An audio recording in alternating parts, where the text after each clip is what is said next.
Hi guys, the people that have tuned in, we'll just wait to see how many more join us in the next couple of minutes. Obviously have a notepad ready for your notes on and inspector calls.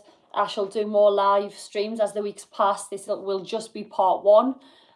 So anything that you need, note down. As always, if you have a question, comment and or get in touch with me via Instagram.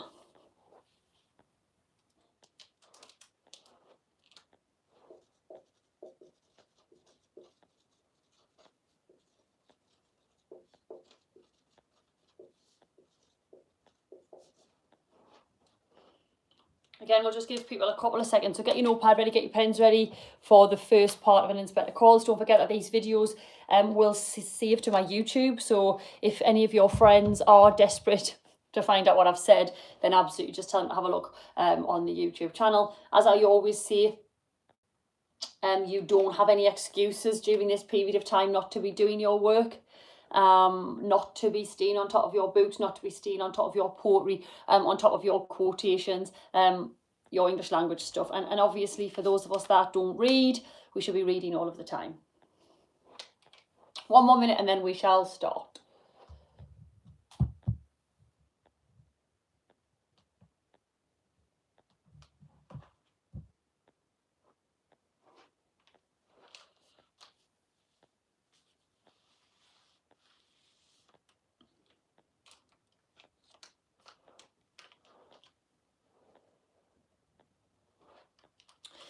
Right, okay, again, if you miss any of the feed, it will go on to my YouTube channel, so absolutely catch up with it there. Have your notepad ready and let me know if I talk too quick, because I do have a tendency to do that.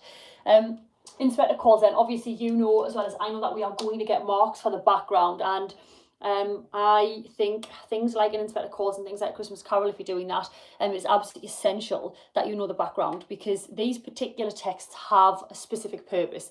You know, it's not necessarily about entertainment, although there is an argument for that. Priestley is giving us obviously the political climate at the time. He's given us a kind of the political scenario that we find ourselves in, and he's presenting a personal view. Okay, so when we are marked for the writer's purpose, then on a really basic level, because I know there's different grades watching this, and on a really basic level, he is promoting socialism, right? So one of our key words, one of our key pieces of vocab is socialism, and then obviously the opposite of that being capitalism. Now, every Tom, Dick and Harry in England is going to be able to regurgitate that because their English teacher has told them that. So just stay with me and I can give you just a different metaphorical interpretation as well. Now, he is promoting socialism and this idea that we look after each other and this idea of equality. And obviously that comes through Inspector Gerald, doesn't it? He voices all of that. He even voices the Labour manifesto in his final speech. Now, the very reason that Priestley is doing this, okay, is Priestley has been to war and he has been injured and he has returned and he's worked in a factory. So all of the things that he kind of depicts at the start of this play, he has a first-hand account of. It's a little bit like Dickens in A Christmas Carol. And because we have suffered World War I at the hands of the Conservative capitalist government, and then we suffer World War II at the under the Conservative capitalist government, then naturally he thinks that our country is desperate for change. And the change will not only help us economically, but it will help us socially, and actually on a more humane level, we can help each other. So when we start looking at, if you look at some of my more A-level videos, English literature is an exploration of humanity. It explores us. It explores what we do, how we behave, our emotions, how we treat other people. And that's absolutely key here. So you can lift that sentence that this play is an exploration of the human condition. And unfortunately, one of the things that Priestley also does is he gives us the 7 deadly sins. Now, depending on what vocabulary your teacher has given you, okay, then the play is allegorical or it's metaphorical, because I know some teachers don't like that word, right? Now, that means, how do we get a grade 6 to 9? We have to mention that, okay? This sounds like a silly statement, but these aren't real people wandering about, okay? He hasn't created this play because he met Mr. Berle down the market store. These are metaphorical people that represent not just politics, but something that is linked to human sin and something that is linked to ignorance. Okay, I think that when we look at the word ignorance, we get it with Scrooge as well in A Christmas Carol, which I'll do a video on A Christmas Carol at a later date. Mr. Berle and Mrs. Berle suffer in terms of ignorance, right? So when we get these essays that say Mr. Berle represents capitalism, great, you're not wrong. But we can be more specific there if we're looking for a 7 to 9. Because actually what Mr. Berle represents is not just capitalism, it's the callousness of capitalism and it's the ignorance of it. And the callousness of capitalism is obviously how evil it is. Right, now hold your notepad ready. The difference between, or one of the differences between capitalism and socialism is that capitalism has no room for emotion, socialism does. So if we have a system that doesn't take into account human emotion, then naturally humans suffer and they are cast aside. Because capitalism at the forefront, and I know this is basic, okay, so those people that are more intelligent, just obviously stay with me. This is GCSE, not A level. At the forefront of capitalism is finance, economy, and business. So therein lies your obvious problem when we start looking at characters like Eva Smith and Daisy Benton, because nobody cares in this environment about those types of people. So where socialism does pride and does prioritise human emotion, because it's about equality and it's about bettering the lives of those around us and helping, then capitalism has no room for that. And obviously that means that this ignorance of Mr. and Mrs. Berle is really highlighted. And it's particularly highlighted when he believes that all employers would treat their workers like that. It's particularly highlighted when Mrs. Berle thinks that she can cast aside women at the charity. I'm going to come back to Mrs. Berle in a minute because this is personal preference. I actually think she's the worst one, but we'll come back to that in a moment. Now, again, you will find this on my Instagram feed. We aren't necessarily, and again, no offence here, living in a time where we are biblical, right? So the 7 deadly sins have obviously come from God, have come from the Bible, etc., etc., etc. Now, what has happened over time, because we're talking about modern society, is we have modern social sins, right? So stay with me. So again, we're looking for grade 9 here. So if we're not talking about the old deadly sins of the biblical era, we are talking about modern social sins. And the two worst modern social sins are extreme wealth, which creates extreme poverty. Yeah, so I'll just say that again. Your modern social sins, and the two at the top, if you Google it, okay, it might have changed now, but have a look, are extreme wealth that creates extreme poverty. Absolutely, when we hear from Mr. Berle and Gerald Croft, and then we see Eva Smith in her dingy back room counting her pennies, okay? So we can start talking about, actually, in terms of the 7 deadly sins, Mr. Berle is not just greed and pride. Modern, he's extreme poverty, which then has that knock-on effect on other people, okay? Obviously, I've said socialism and capitalism, and then we're talking about a bigger message with Priestley, and I'll stop talking about history in just a minute, because he actually worked for the UN as well. So now we are not just talking about our political climate and our social climate, we're talking about a bigger political and social climate here, a world climate, and then actually ask yourself and ask the examiner if Priestley is arguing that socialism is the only ideology that the world should use. Yeah, because we should be, again, it's about humanity, isn't it? It's not necessarily about how rich you are. Nobody cares. And the inspector points that out, doesn't he? When Mr. Berle keeps saying, oh, I know the chief inspector, and oh, I play golf, and do you know who we are? I was up for Lord Mayor. The inspector's like, fab, guess what? There's a girl dead here. So actually what the inspector does is he presents their behaviour as criminal, even if it isn't a defined criminal act. In terms of your 7 deadly sins and ignorance, then, as I said, Mr. Berle is pride and greed. Yeah. So we've got pride and we've got greed for Mr. Berle. Okay, so stay with me. Mrs. Berle is wrath. Okay, I do think you could probably argue that there's pride there as well, because she is concerned about the Berle name. Okay, Sheila, we know, is envy. Now, just very quickly again, what is the difference between jealousy and envy? I mean, I was always taught, and I'm not a religious person by any means, but I did go to Sunday school for quite a long period of time, which is where I suppose I got my knowledge of the Bible and things. But jealousy is just the feeling. So I'll give you a rubbish example. Let's imagine that I saw Beyonce in the street, okay? And I said to my friends, I'm really jealous of her long locks, they're gorgeous. Okay, it's just emotion. Envy is when we start acting, okay? So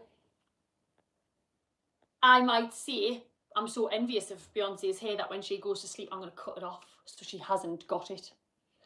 Okay, so envy is action. That is Sheila. Okay, so Sheila is initially jealous, oh, she's pretty and she's holding up this dress and she might look better than me. I think she's sneaking at us. Then she is envious when she says, right, you know what, we are closing our account if you don't do something about her. So therein, like, now the other thing, and students miss this out about Sheila and her envy, is that her envy is shallow and it's materialism, because she is envious of appearance, and the other person who prides appearance over other things is Gerald. And again, we see how shallow these characters are. There's no depth to them. They aren't concerned about this girl. Gerald makes sweeping statements about what these girls look like. And one of my favourite lines in the play, and it's not often quoted, is, I hate those hard-eyed, doe-faced women. That's what Gerald says. I hate those hard-eyed, doe-faced women. Now, we've got a problem here with Gerald, okay? Because how can he hate what these girls look like and have sex with them? So that shows you the objectification of women. It also shows you that actually he's a misogynist as well, because the reason they are doe-faced and hard-eyed is because of the extreme labour that they are subjected to, because of people like Croft and because of people like Berle. And we have this vicious cycle. Anybody, again, who watched my video the other day, Peter Ospensky, eternal recurrence. Okay, if we don't learn, we suffer. If we don't learn from our mistakes, then they are going to come back and bite us. That is why, and a lot of students get confused about the end of this play. That is why we begin and end in the same way. Mr. and Mrs. Byrne show no redeeming qualities. They show no repentance. They don't want forgiveness. So we begin and end the same. You could argue that it is the inspector arriving at the start is the death of one Eva Smith, and then the end is the next one. Or you can argue that the start when the inspector arrives is World War I, and then we haven't learned from that, so we suffer World War II. There's a lot of metaphorical potential interpretations for the beginning and the end of this play. So obviously Gerald then becomes lust. So if we go Bible again, okay, and again, I'm not saying you should go off and read the Bible, but in the Bible, lust is a sin, because like we've just said about shallow materialism and valuing people's appearance, then lust leads to adultery and it leads to rape. And the reason it does that is because you're talking about the physical act of sex. You are not talking about an emotional connection to somebody or caring about that person. Gerald is also pride. Eric naturally aligns himself with Gerald because he lusts after her as well, and he unfortunately forces himself on her. So like we've just said in the Bible, we've got adultery and we've got rape that come from lust, and Gerald cheats on Sheila, and there is that massive argument that Eric does force himself upon her because of the wording that is used. What was I going to say there? The opposite of that then becomes our Eva Smith and our Daisy Renton. So they aren't sinful people at all. So they are the heavenly virtues. Now the heavenly virtues, and I'm not going to list them all for you. It'll take you 2 seconds to Google, but it's on Instagram. It's also on my Eva Smith video. Are things like hope and justice. Right, so obviously Eva Smith wants justice, that she be treated fairly. So there's your socialism like kind of coming through in terms of the metaphorical representation of her. But hope is that she wants a better life for her unborn child.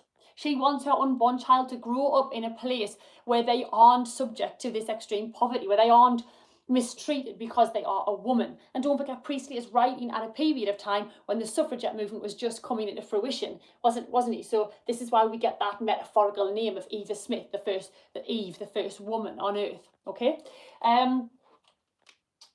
Moving away. In terms of choosing characters, okay, because obviously we've got X amount of weeks to be doing these live feeds, and I hope obviously that you keep tuning in. I'm going to start with Mrs. Berle, okay? Although Gerald's particularly popular, I'm going to start with Mrs. Berle, and then if we've got time, I'll move to Gerald, because I know my experience is that students struggle to write about Gerald. Wait, I'll just wipe the board, kids, in one moment. I've got got a tea towel today instead of my arm. Right, so let's have a look at Mrs. Berle. And the reason I'm going to start with Mrs. Berle is because personal preference for me is that she is, to me, the worst. And I actually think she walks a grade 6, 7, 8 and 9. And she walks the grade 6, 7, 8 and 9 because of the things that she says. And again, this is no disrespect to students, but sometimes we are so obsessed with analysing girls of that class that we actually miss a lot of the more important things that Mrs. Berlin says. Mrs. Byrne is going to answer a question on herself, obviously. She is also going to answer a question on women.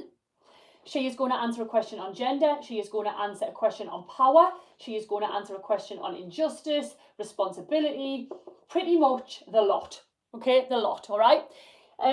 Now, I bang on about this all the time, and my students, if anyone in my class is watching, and they should be, will know that the first 2 pages of this book are gold. Now, there's going to be lots of students sitting there thinking, we haven't read it, I haven't read it. Take some responsibility, please, and go and read the first 2 pages. It's free online anyway, so just do it. Or order a copy, whatever. The first 2 pages set up everything that Priestley is telling you about every single person. And they are missed, and they are missed all the time. Now, I'm going to start obvious, I'm going to get more difficult. So if you are a grade 9 and you're thinking, Jesus, she's boring me, stay with me, please. Your opening stage direction for Mrs. Berlin is that she is cold. Now, there you are. Mrs. Berlin is one-dimensional, guys. Right? One-dimensional means that she is as she appears for the entire play. There's nothing else to her character. So when Priestley says she is cold, you are damn right that is exactly what we're going to get every time we see her. Now, we are talking about emotionally cold. We are talking about a lack of sympathy. She is unable to feel sympathy or empathy or understanding for Eva Smith, Daisy Renton, or these girls. It's not going to happen. The reason it's not going to happen, and this is Priestley again telling us about the political climate, is because this massive gap has been created between the poor and the rich, right? And the gap is getting bigger, so the understanding is more difficult. We can't understand people that we don't know. We can't understand people that we can't kind of look at lives via their perspective. We can't do it. You know what I mean? It's like, we'll just use Beyonce because I've mentioned it. It's like asking me to imagine being Beyonce. It's not going to happen, is it? Because we don't have that understanding. So as this gap widens, guys, that's why the rich can't understand, empathise, or even, sorry, don't know how that happened, sorry, or even attempt to, sorry, I've dropped my phone, 1 second. Can't even attempt to understand the poor. Sorry about that, guys. So that is where the lack of sympathy comes. And then what happens is this cold behaviour is absolutely mirrored when she turns her away. Now, it's also mirrored when we are told that Mrs. Berle is prejudiced, but I'm coming to that in just a second. The second stage direction you get, and actually everybody does know this one, is her husband's social superior. But again, I'm going to make an argument, and just ignore me if it's offensive or you think, no, that's not right. Nobody analyses it properly. So when we are told that she is her husband's social superior, nobody actually looks at the word superior. Your grade 9 students will analyse single words in detail and show off like that. Yeah, everybody can analyse girls of that class. Of course I can. Because we are talking now about power, like we've just said. We are talking about a woman who already has superiority within the society that she exists. Now stay with me. We have a mirror, guys, another mirror of Mr. and Mrs. Byrne, okay? Stay with me. And Gerald and Sheila. Because we are talking about social climbing, if you've heard of that before. I'll give you a modern example, right? Stay with me. These women that run around, young girls, I'm going to marry a footballer. I want to marry a footballer, so I'm rich and I've got... Give over, right? Social climbing is when you use other people to better your circumstances. Now, her husband's social superior, there's an undertone of that, isn't there? There's an undertone that Mr. Berlin has got where he is because of his wife. Much like this, Sheila is going to better the finances and the social position and make them more powerful of the Berlins by marrying Gerald. Yeah, we get, you've brought us together, all right? Friendly rivals, etc. So that's there, right? Now, I'm going to move along from Mrs. Berlin. I am going to miss girls of that class because it's so easy to do and everybody does it. But can I just urge you to analyse that? The determiner of that is detachment, it's disregard. Oh, you can hear it in her voice. I'm not an actress by any means. I wouldn't be very good at drama, but I can imagine her going like this. Oh, girls of that class. And the emphasis is on the determiner of that, as if, oh, that class, as if they should be disregarded and as if they are disgusting, which is interesting because she then says that the affair that Gerald has had is disgusting. Now, I'm going to move across, and I know that you are marked on your knowledge of the entire play, but I am going to jump to Mrs. Byrne when she is being questioned by the inspector, because as I've said, she just gives us beauties in terms of things to analyse, and this idea that she's confessing her behaviour without actually realising it. So, one of the first things when she is being questioned by the inspector that Mrs. Byrne says is that she did her duty. Now, when she says, I did my duty, right, guys, and it's on Instagram, interesting because Mr. Berle says it and the inspector says it. Now, if we start looking up words, and I do this with my class all the time when they get sick of us, but if you look up what the word duty means, right, it's going to say your occupation, but it is also going to say, this is where we look good, your moral obligation. So obligation means you are obliged to do it, you have to do it. When she says she did her duty, as in I denied her the charity, then she is telling you that she has no moral compass and she has no moral value, and actually she does not care that she has turned this girl away who has then died. Okay, and then we start asking ourselves, if that is how she views her role in society, then unfortunately this society of capitalism and ignorance is deadly, actually, isn't it? Okay, now the other thing she says is I used my influence to have it refused. So we're talking about the money now.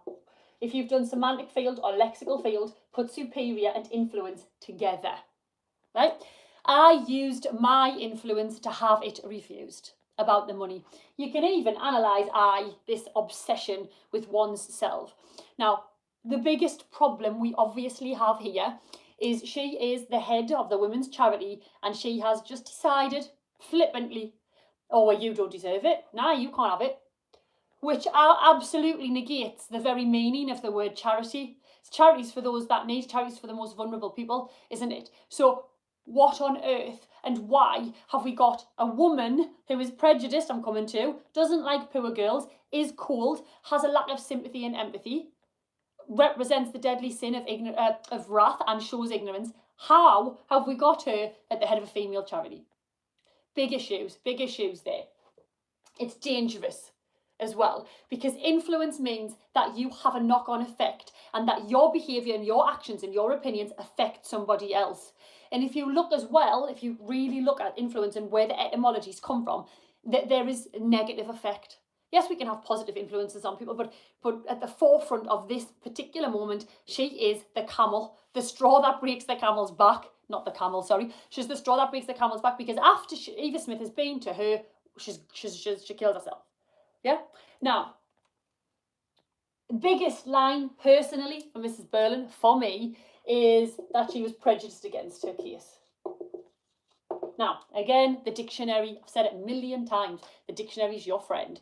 And if you're sitting there thinking, well, I haven't got one, why would I have a dictionary, man? I'm 16, I like going out, I like going on Snapchat, Instagram, etc. There's a dictionary on Google, obviously, right? So there's no reason for you not to know the meanings of these words. Prejudiced means you discriminate against somebody for no reason. So, for instance, I don't like her, she's got brown hair.